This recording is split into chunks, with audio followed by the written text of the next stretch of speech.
Next, మంత్రిమండలి సభ్యులను ఎంపిక చేసుకునే అధికారం ఎవరికి కలదు? రాష్ట్రపతికా, ప్రధానమంత్రికా, స్పీకర్కా, రాష్ట్రపతి సలహా మేరకు ప్రధానమంత్రికా అని. ఇక్కడ నేరుగా డైరెక్ట్ క్వశ్చన్ అండి. రాష్ట్రంలో అయితే ముఖ్యమంత్రికి, కేంద్రంలో అయితే ప్రధానమంత్రికి.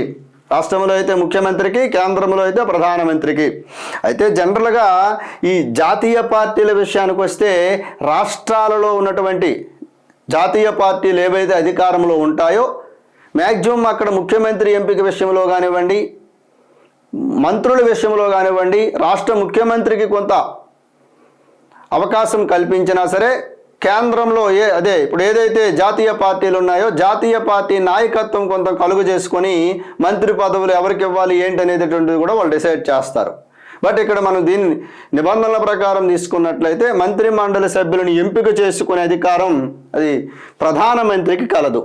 ప్రధానమంత్రికి కలదు. చూడండి, రాష్ట్రపతిగా, ప్రధానమంత్రిగా, స్పీకర్గా, రాష్ట్రపతి సలహా మేరకు ప్రధానమంత్రిగా అంటే నేరుగా ప్రధానమంత్రి నిర్ణయం తీసుకుంటారు.